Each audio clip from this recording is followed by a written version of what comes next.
Welcome to the Firehouse Subs post-game wrap. I'm Scott Fraser, joined by Justin Dunk. Guelph with a huge 29-24 win here with McMaster in town.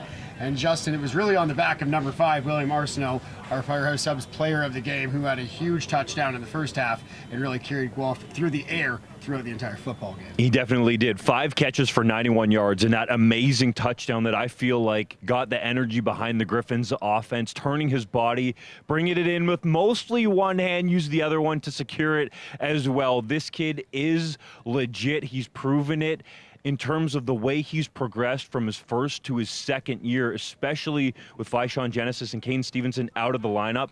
Willem Arseneau, who's just a sophomore in his second season with the Gryphons, steps up, leads them in receiving, and I felt really had the key play of this football game to get things going on offense for Guelph. And I actually had a chance to catch up with our Firehouse Subs player of the game, Willem Arseneau, a few moments ago. Joined now by the Firehouse Subs player of the game, Willem Arseneau. Willem, a huge catch in the first half. There was a touchdown and then one that followed it up that led to another punch-in for your team. Really seemed to change the optics of this game and really the pace going into that halftime. For you as a second-year receiver, you're a guy that has become an automatic favorite target for both of your quarterbacks. What'd you do in the offseason to come back here to Guelph and be prepared for the season that you're having so far? Well, first and foremost, I'd like to thank my Lord and Savior Jesus Christ for the opportunity for my health and being able to play today. I think, you know, all these plays just come from trust, man. We love each other over here. I mean, our quarterbacks and I have a great relationship. We play together. We work out together. You know, we work our asses off in the off season, man. Like it's all the base DNA plays we run, and then that's what it comes down to. It comes down to how many times you rep it in the off season and how much you trust each other. So that's really what it came down to. So I couldn't have done it without them. And I actually have a few gifts for you, courtesy of Firehouse Subs, our name sponsor. There is a gift card for you to feed yourself after a huge effort. And you know what? We want to throw you this, have you throw this one on. Get nice and comfy. It is warm out here, but that's built for a fire. And you can wear a helmet all afternoon long. So now all of a sudden you guys are 3-1, have to have a heap of confidence, not only as an offense, but a defense. You thanked all of your teammates and Jesus Christ already, but how much does having that defense that stood in there against a guy like Keegan Hall give you guys that offense confidence to go in there with good field position and get done what you guys were able to accomplish offensively today? Gives us all the confidence in the world, you know. We trust our defense, those are our guys. We work out with them too, just because we're different units. We sit in different meetings. We do everything together off the field still. Like, we love each other, you know.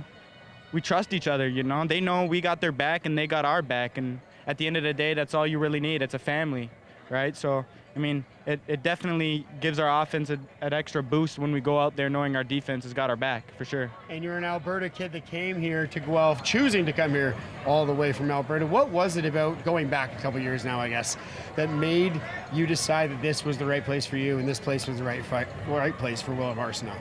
I mean, look around, man. Like, you got a great community. It's a great city. I love it here. It's great. It's awesome. All it took was to come on my visit. The guys embraced me. I love the coaches here. The coaching staffs trust me, you know. I believe that they really saw who I was, you know. I really believe that they knew who I was and who I could be. And, you know, at the end of the day, that's what it comes down to. They trusted me, and I trust them. I trust them with my life. You guys are 3-1 and headed off to Queens next week, but in 2 weeks from now, you'll be back home with the Waterloo Warriors in town for homecoming. Lots to look forward to.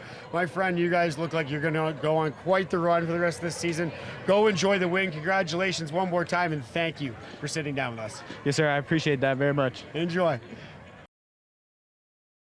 Yeah, and it wasn't just the offense or Willem Arseneau that was a big part of this Guelph win. The Guelph defense, they really seemed to step up early in the first half and then throughout the entire rest of the football game, made a huge impact on making Keegan Hall uncomfortable. Definitely. And yes, Keegan Hall did throw that early touchdown pass to give McMaster a 7-0 lead, and the Marauders were up 10-3.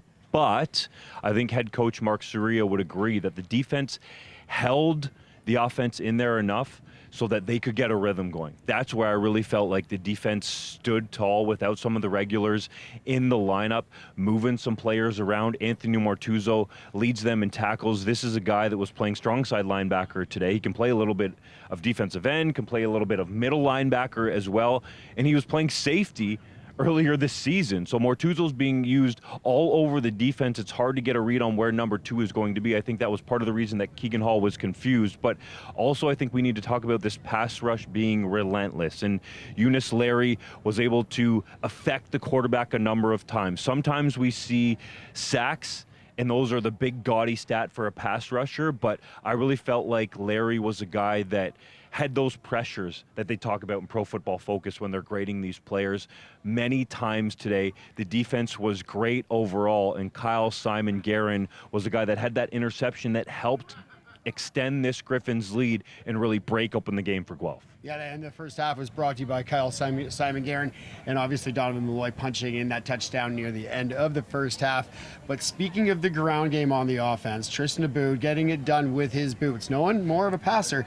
Today he really electrified on the ground. He definitely did. You talk about in the second half, running over a McMaster defender, putting his shoulder down. Like, this is something that we're not used to seeing from Tristan Aboud since he's came to the University of Guelph. This is his second season, and it's clear to me that he's working on becoming more comfortable as a ball carrier. Through the air, 15 of 20, 144 yards, 1 touchdown, and 1 interception.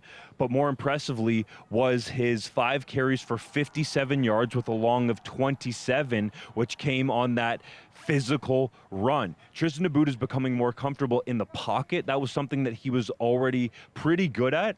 But Scotty, he's becoming more comfortable leaving the pocket when needed. He doesn't do it after his first or second look. He's great at going through all of his reads, but he's doing it when it's there, and that is going to make him more dangerous as a quarterback as the season and his career goes along. We talked about the defense getting it done by committee, but Tristan Aboud really being willing and able to take a back seat when they get into the red zone, into a scoring area. He gets them all the way downfield, but Marshall McCray was the one who really made the difference at the end, putting the exclamation point on that drive. He did get into the end zone there to cap it, but what really stood out to me there was the finishing ability from the Guelph Gryphons. That's something over the last couple of years that we perhaps haven't seen. When the game was in their hands, they put the proverbial nail in the Marauders' coffin, and it really stood out to me. The mentality of this team has completely changed, and a win like that can cement this locker room and bring the bond even closer together. And Scotty, I'll add here that the University of Guelph Gryphons were not included in the most recent top 10 voting. But I think after being 3-1 to start the season, when they were able to play the Wilfrid Laurier Golden Hawks close in that loss, that they're going to start getting more respect from the voters across this country, and I could see them being in that top 10 soon. I don't want to guarantee anything because it's out of my hands. I don't have a vote, but I think Guelph has played quality enough football that they deserve to at least be mentioned among the 10 best teams in the country, if not actually be there. So keep an eye on those rankings when they come out this week. At the very least, now solidify themselves within the conversation, or honorable mention at the very, very least. And what they can do is 7 days from today go into Queens and get another win and make it hard to argue that they are undoubtedly a part of that top 10. Queens in 1 week, and then 2 weeks from today, September 28th, it's homecoming. September 28th at 1 p.m., the Waterloo Warriors come to town. That game should be an instant classic. We will see you then and there from right here at Alumni Stadium. I'm Scott Fraser on behalf of Justin Dunk. Thanks for watching the Firehouse Subs post-game wrap. Good night.